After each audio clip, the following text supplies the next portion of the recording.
As I mentioned in the previous lecture, the transition of a plant from the adult vegetative stage to the reproductive stage is induced by both environmental and endogenous signals. These signals are going to be the focus of this lecture.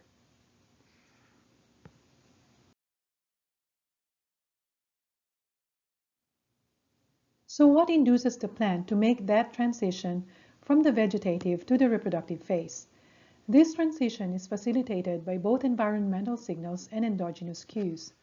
Examples of environmental signals are temperature, light, nutrition, while endogenous signals include plant growth regulators or hormones.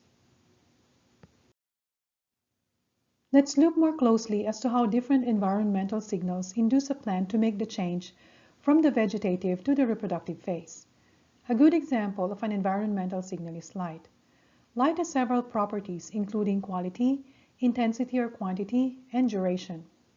When we talk about light quality, we are referring to the spectral composition of light in terms of wavelengths that are critical in plant biological processes. Light is composed of different wavelengths. A set of these wavelengths that human eyes can see is known as the visible light. What are these lights that you can see? Basically, the wavelengths that give all the colors of the rainbow.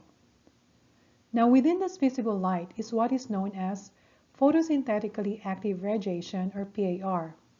PAR is composed of wavelengths that plants can see or perceive and use for photosynthesis. These wavelengths range from 400 to 700 nanometers.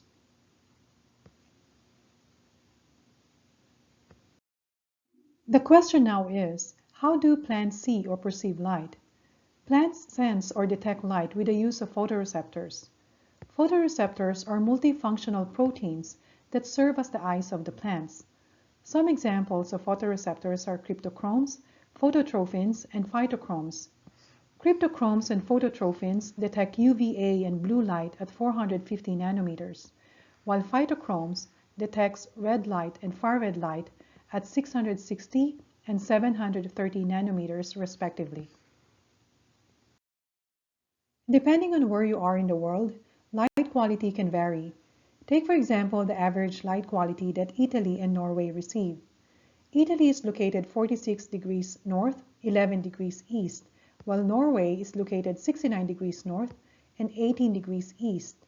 Given Italy's geographic location, it receives more of all visible light as indicated by the red line graph.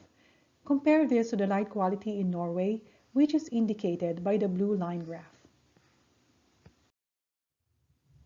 Now let's look at how light quality affects the transition of plants from the adult vegetative to the reproductive stage using Kalanchoe blossfieldiana as an example. This plant is considered a short-day plant, but we will discuss more of that in a while. In this example, Kalanchoe was exposed to different wavelengths of light including white, blue, green, and red light. In addition, the plants were exposed only to 8 hours of light and 6 hours of darkness. Now, look at the number of florets in the plant in response to varying light quality. Under short day conditions, the plants all flowered, but flowering was more under white, green, and red light. Under blue light, buds started forming, but flowering was delayed.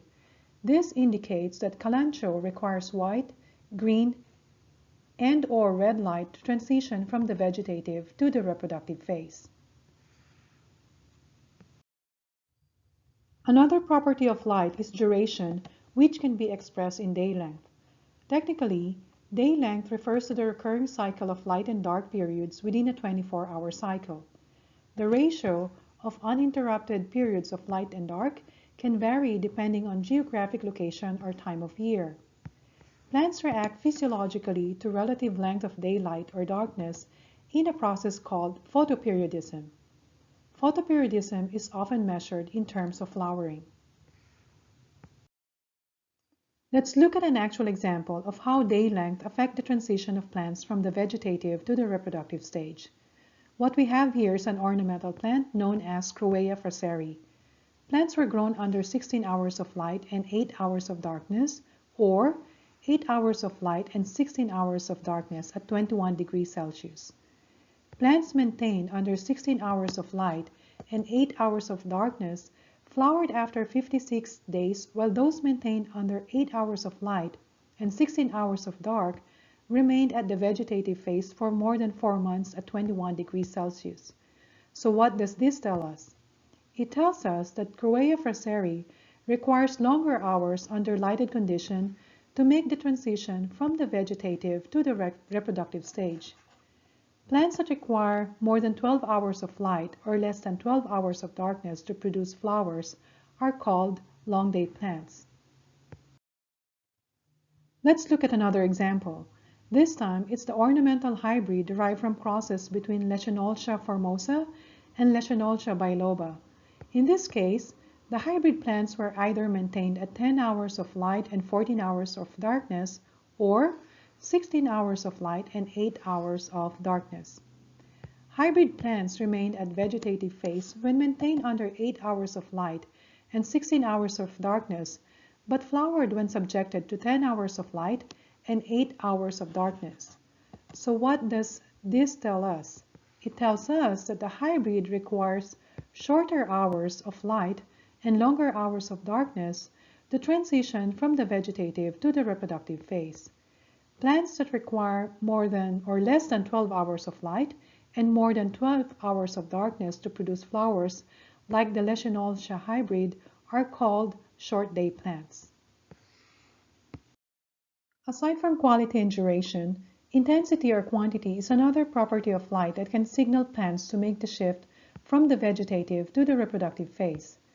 Light intensity refers to the total amount of light the plants are exposed to. Light intensity, like quantity, can vary depending on geographical location, distance from the equator, time of day, and weather. Plants react physiologically to light intensity in a process known as phototropism. Let's look at an example of how light quantity affect developmental phases in plants using the ornamental plant Cruea fraseri. In this example, plants were exposed to varying light intensity from 50 to 600 micromoles per square meter per second. You can see that plants remained vegetative when subjected to light intensity up to 380 micromoles, which is shown in figures A, B, and C, but flowered under 600 micromoles under short day condition, as you can see in figure D. This indicates that this ornamental plant requires higher light intensity to make the shift from the vegetative to the reproductive stage.